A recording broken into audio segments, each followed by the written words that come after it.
عمرك عملت التوم بالمبشرة؟ فصصي اكبر كمية توم بالفكرة دي سرعة الصاروخ، ومش هتاخد وقت ولا مجهود معاكي. بطريقة سهلة وفكرة بسيطة هتقشري اكبر كمية في ثواني. يلا لو اول مرة تشوفي قناتي حط اللايك والاشتراك علشان يوصلك فيديوهات، وصلوا على النبي في الكومنتات وقوليلي بتتابعيني من اي بلد. يلا بينا نشوف الفكرة مع بعض. لو عندك كمية من التوم فصصيها في ثواني. هتجيبي راس التوم بالشكل ده وتبدأي تشيلي بس الورق اللي حواليها ده، وبعد كده هتجيبي المبشرة وراس التوم وتبدأي ان انت تبشريها على الناحية الضيقة. طول ما انت بتبشري هتلاقي القشر بيطلع معاكي قدامك، والتوم نفسه هتلاقيه تحت في الطبق. هوريكي دلوقتي بعينك، هتشوفي اصلا كمية القشر اللي طالعة دلوقتي اهي على المبشرة من فوق، وهتشوفي كمان ان التوم نفسه موجود في الطبق تحت.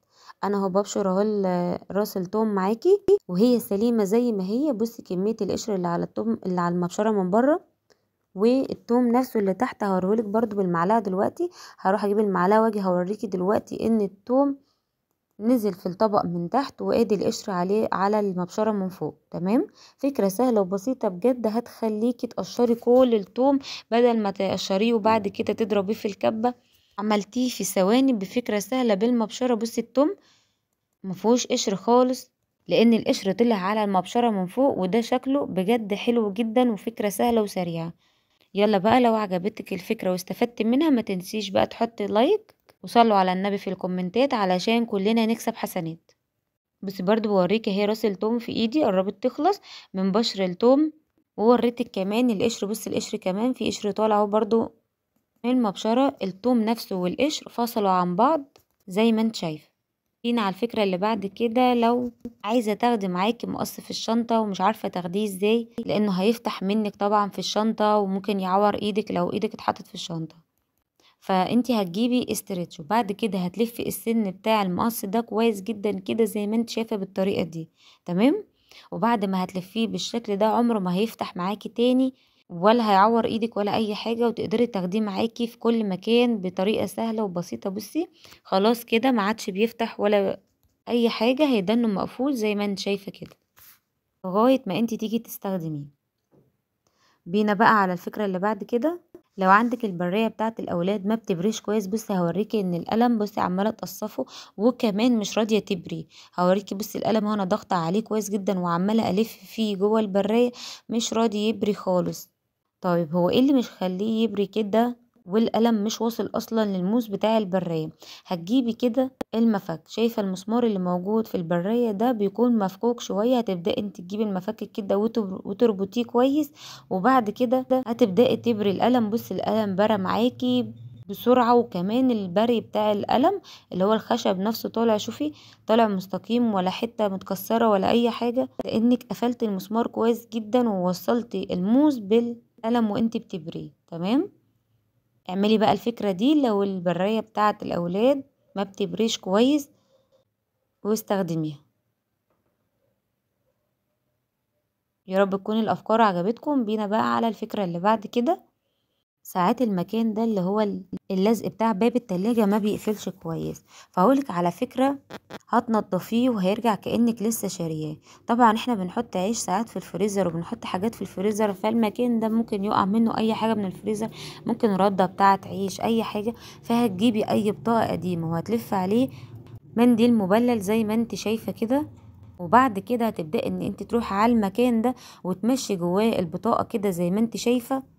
هينضف معاكي وهيشيلك كل الردة والاوساخ اللي موجودة في اللزق بتاع التلاجة ده، وهيمنعلك اي اوساخ تيجي فيها. بجد فكرة حلوة جدا، هيجيب كل الاماكن اللي ضيقة اللي ايدك ما بتوصلهاش. ببطاقة قديمة او اي كارت عندك يقدر يمشي يعني جوه المكان ده، لانه ضيق ما بيوصلوش القماشة او الاسبونشة اللي انت بتمسحي بيها التلاجة. زي ما قلتلك اعمليها باي بطاقة قديمة على منديل مبلل وهيديلك على الاوساخ اللي موجودة جواه. اعمليها بقى ورجعيه جديد تاني واقضي على اي اوساخ موجودة جواه. بينا على الفكرة اللي بعد كده.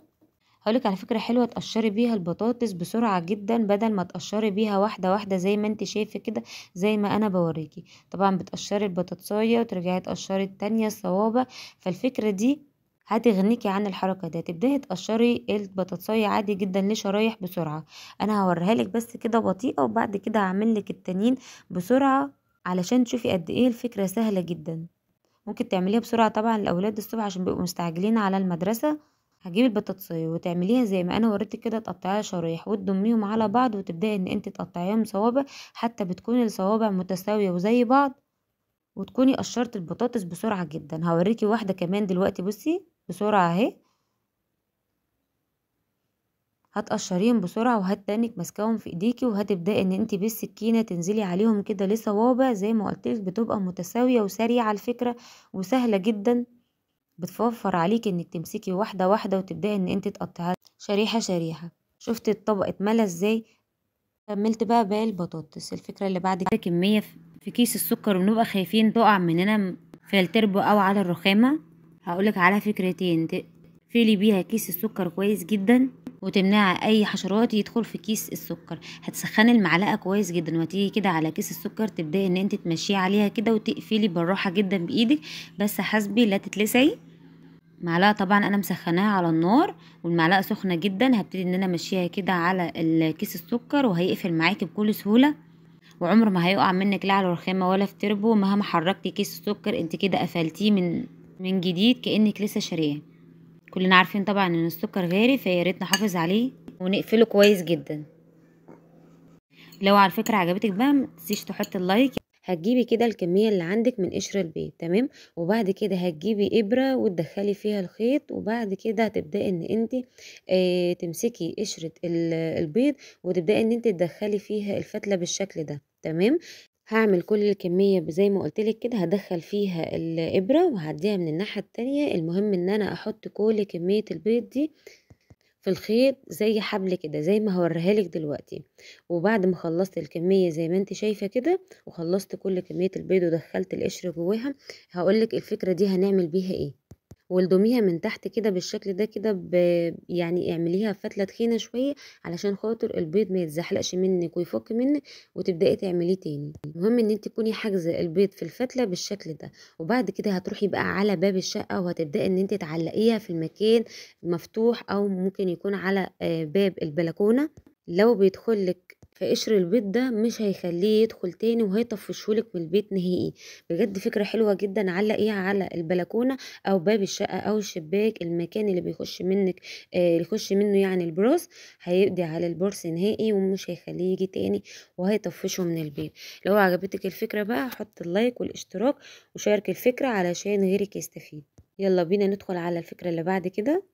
كلنا عندنا التوك دي والاستك اللي جوه بيفك، وما بنبقاش عارفين نعمل بيها ايه، وبنضطر ان احنا نرميها. انا هقولك بقى على فكرة حلوة جدا تستخدمي فيها التوك اللي الاستك منها متشال دي.